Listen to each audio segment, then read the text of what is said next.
안녕하세요. 윤현희 이기루 변호사. 네, 김축표 변호사입니다. 네, 윤현희 이슈톡톡에서 지금 이슈가 되고 있는 사건들 다루고 있는데요. 지난주, 요번주 이렇게 해가지고 아주 핫한 키워드가 있다면 민식이법 개정안이 아닐까 싶어요. 네. 네, 지난 12월 10일에 일명 민식이법이 국회 본회의를 통과했습니다. 법안 내용은 어린이 보호구역 내에 속도 제한, 단속 카메라, 그리고 신호등 설치 의무화 등에 대한 도로교통법 개정안과 그리고 어린이 보호구역 내에서 사망이나 상해에 이르게 하는 발생시킨 경우 가해자를 가중처벌하는 내용의 특정범죄, 가중처벌 등에 관한 법률 개정안 이렇게 두 가지인데요. 그런데 이 민식이법 개정안을 두고서 누리꾼들 사이에서 논란이 좀 많이 일고 있는 것 같아요. 김 변호사님 어떤 논란인가요? 네, 그 논란의 중심은 다른 법안이 아니고 도로교통법 개정안 빼고 특정범죄 가중처벌 등에 관한 법률의 일부 그 개정안에 대해서 지금 좀 논란이 많은 것 같습니다. 그러니까 도로교통법과 관련된 부분은 이제 대체로 수긍을 하는데 그 말하자면 특가법, 그렇죠. 특가법 좀 가중처벌하는 운전자 가중처벌하는 규정에 대해서 예를 들어 처벌 만능주의가 아니냐, 감정에 치우친 그런 어떤 양형이 아니냐, 양형의 어떤 균형을 상실했다 이런 비판들이 좀 많은 것 같아요. 그 특정범죄 가중처벌에 관한 법률 그 개정안을 보면은 그 제5조의 13을 신설을 하면서 지금까지 교통사고 가해자로서 가중처벌될 수 있었던 어떤 그 위험운전이라든지 도주 차량에 더해서 그 어린이 보호구역에서 어린이 치사 상해 가중처벌이라고 지금 일단 그 제목을 두고 있고요. 그 제목에서도 조금 좀 불분명한 부분이 있지만 계속해서 한번 법안을 들여다보면은 그 어린이 보호구역에서 그 제한 속도에 따른 그런 어떤 조치를 준수하지 않고 또 어린이의 안전에 유의하면서 운전해야 할 의무를 위반해서 어린이에게 그 교통사고를 일으킨 경우에는 사망에 이르게 한 경우에는 3년 이상 무기징역 그리고 상해에 이르게 한 경우에는 1년 이상 15년 이하의 징역 또는 500만원 이상 500만원 이상 3천만원 이하의 벌금에 처한다는 그런 내용입니다. 일단 법안 자체가 조금 취지는 적극 공감합니다. 약간 좀 불분명한 점이 있는 것은 사실인 것 같아요. 그래요. 법률가의 관점에서 봤을 때 이 지금 개정안이 말하자면 이런 형평성의 원칙이라던가 아니면 비례 원칙, 그러니까 다른 범죄를 처벌하는 정도하고 비교했을 때 그런 부분, 또 법조문에 도대체 어떨 때 처벌을 한다라는 것인지에 대해서 좀 불분명한 그런 부분, 이런 부분들이 좀 있는 거는 사실인 것 같아요.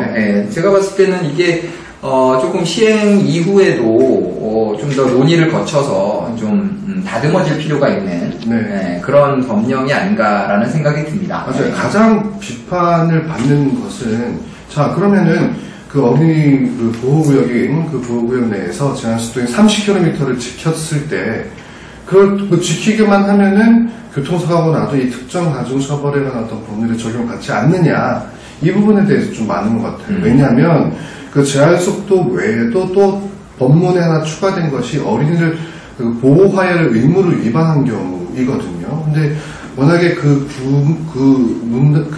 단어의 선택 자체가 좀 불분명할 수 있기 때문에 좀 명확하지 않다, 이런 좀 비판이 있는 것 같습니다. 그래요. 저도 요즘 이런 질문을 많이 받고 있는데, 일단은 이 교통사고는 고의로 내린 게 아니고 과실범이잖아요. 그렇죠. 과실이 있느냐 없느냐를 갖고서 과실이 있으면 처벌을 하게 되는 건데, 사실 과실이라는 거는 법률적으로 보면 예견 가능성과 회피 가능성 이 두 가지로 구성이 돼요. 그래서 어떤 사고가 발생했을 때 그것을 예견할 가능성이 있었는데 너무 주의를 하지 않아서 예견을 못했다든가, 아니면 좀 더 어떤 행위를 취했으면 그 사고를 회피할 수 있었는데 회피하지 못했다든가, 이런 조건이 성립되면 이제 처벌을 받게 되는 그런 특수한 유형의 범죄거든요. 과실범이라는 것이.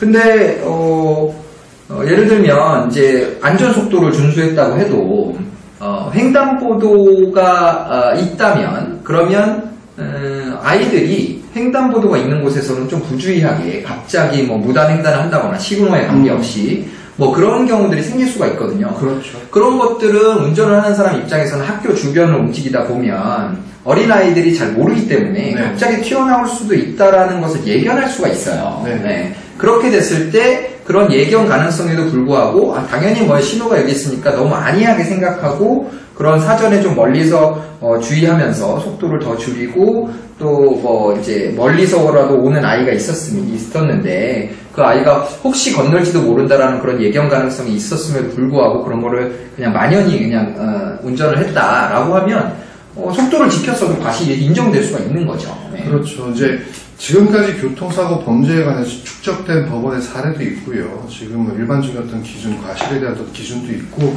이런 부분들이 많이 이제 법문에 이제 좀 보완되면서 해석이 될 것이고, 그리고 실은 저는 좀 그런 비판들을 접하면서 좀 저희가 이 법안의 취지에 적극 동감을 하고 좀 경각심을 가지고 어린이 보호 의무에 좀 앞장서자라는 그런 취지는 좀 잊혀진 채 좀 비판을 위한 비판이 좀 이루어지고 있다고 생각이 들었어요. 그러니까 예를 들어서 뭐 이런 경우는 어떡하냐. 정말 극소수 예를 들고 말이죠.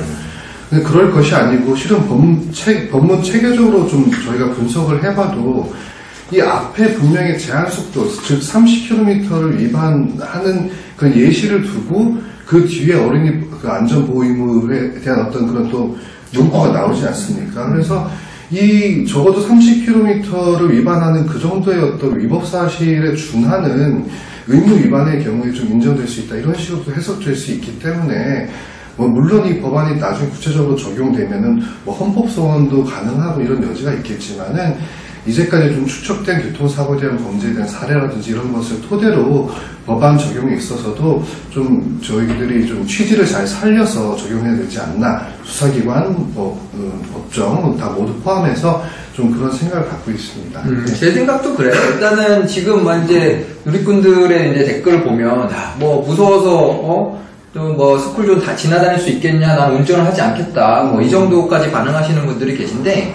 사실은 뭐 3년 이상의 징역, 무기징역 이거는 사망사고일 경우란 말이에요. 그렇죠. 네, 그러니까 전방을 잘 주시하고 시속 30km 이하로 서행을 한다면 사실 사망사고는 잘 안 일어나거든요. 맞습니다. 왜 그러냐면 보통 스쿨존에서 일어나는 어린이들의 사망사고를 보면 과속을 해서 큰 충격을 받는다거나 아니면 앞을 제대로 보지 않고 있다가 충격이 일어난 다음에 바로 멈추지 못하고 역과를 하는 경우 이런 경우에 사고가 발생하거든요.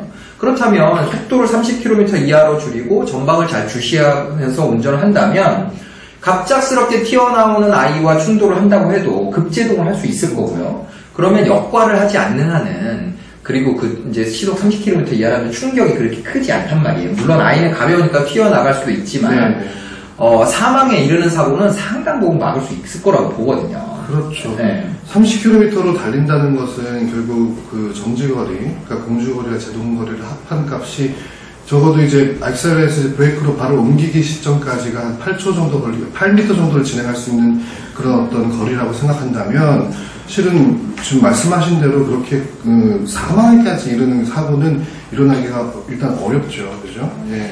그래서 이제 걱정하시는 부분이 뭐 무기징역까지 막 이렇게 되는 거냐 뭐 이렇게 말씀을 하시는데 사실 사망사고가 일어나지 않는다면 그러면 뭐 처벌의 수위가 그렇게 올라갔다고 보기도 어렵고요. 그렇죠. 그리고 또 어떤 면에서는 그런 이제 법정형을 높여놨다라는 것 자체에 대해서 경각심을 가지고 그리고 제가 봤을 때는 충분히 이 법원에서 운용을 할 때 그런 부분을 감안해서 뭐 운전자의 과실이 뭐 많지 않다고 하면 감경을 한다던가 해가지고 혹은 면책이 된다. 적절한 수위를 조절할 수 있을 거라고 보고요. 그렇죠.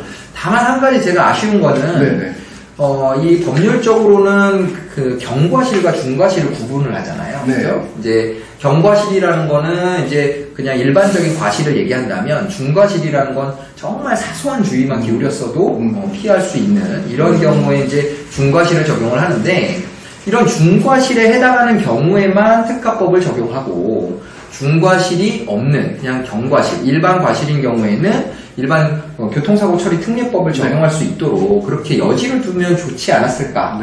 뭐 개인적으로는 그런 생각을 좀 해봅니다. 왜냐하면 지금 법조문상으로는 일단 어린이 보호구역 내에서 사망사고 발생했을 때 특가법을 적용해야 되는 것처럼 네. 그럼 검찰 입장에서는 여기에 해당이 되기 때문에 특별법이기 때문에 어쩔 수 없이 이쪽으로 기소를 할 수밖에 없는 상황이 되거든요. 네, 맞아요. 그래서 그런 부분에 대해서 운전자의 입장에서 좀 뭔가 침착할 사정이 있다던가 아니면 정말 어린아이가 너무 갑자기 튀어나와서 운전자로서는 어떻게 하기 힘든 그런 사고였다고 하면 그러면 이제 일반적인 교통사고와 관련된 조항을 적용할 수 있도록 그런 여지를 좀 뒀으면 어땠을까. 거기에 하나 더해서 상해 같은 경우에는 일반적 상해로 구분하지 않고 교통사고 처리 특례법에서 하는 것처럼 사람의 생명, 신체에 위해를 가할 정도였던 그런 중상해의 경우에만 이제 공소권이 없음이라든지 그런 식으로 이제 처리가 되는 것처럼 이 부분도 분명히 조금 그래요. 상해 정도에 대한 부분에 좀 문제가 있죠. 그런 부분에 대해서는 모르겠습니다. 확실히 좀 법문안이 조금 이 특가법 개정안은 좀 급히 좀 만들어진 그래요. 좀 급하게 진행된 느낌이 없진 않아요. 왜냐하면 도로교통법 개정안은 지금까지 계속해서 발의가 됐었어요. 그러니까 2017년부터 이런 어린이 보호구역 내에 그 과속 단속기기의 어떤 그 설치 의무 조항이라든지 이런 것은 계속 이제 논의가 되었었거든요. 그런데 이것은 지금 법사위에서 지금 대안을 통과시키기 이전에 단 2건의 발의안이 있었고 좀 충분한 논의를 거치지 않았다라는 비판은 받을 수밖에 없는데 그래도 일단은 통과가 된 이상 이 법안을 적용함에 있어서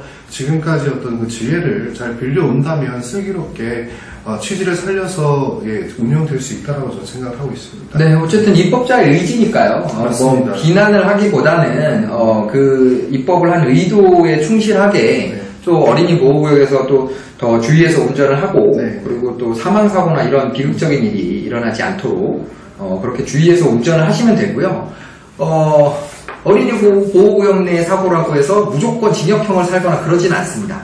법원에서 분명히 그에 합당한 운용을 할 거라고 보여지고요. 네, 한 가지 더 추가해서 저는 꼭 말씀드리고 싶은 게 너무 이제 특가법 위주로만 지금 민식이법이 논의가 되고 있다 보니까 저는 지금 도로교통법 개정안에 대해서도 국민 여러분들께서 공감대를 충분히 조금 느껴주실 만한 부분이 있다라고 좀 강조를 드리고 싶은 게 결국은 과속 탐지라든지 아니면 방지턱이라든지 이런 부분이 의무화 입법화가 된 것 아니겠습니까? 네, 그렇죠. 이전까지는 거기가 지금 다 재량 사항이었거든요. 근데 이 의무로서 입법되었다는 것은 결국 이런 도로상의 어떤 교통사고로 어린이가 피해를 입었을 때 그 피해를 보상받기 위한 어떤 좀 범위가 넓어졌다라고 볼 수 있어요. 그러니까 이게 법으로서 정확히 시장 그리고 그 행정안전부의 그 위임을 받은 경찰청장, 지방경찰청장의 이제 의무가 되었기 때문에 만약에 이러한 의무 위반으로 사고가 발생했다,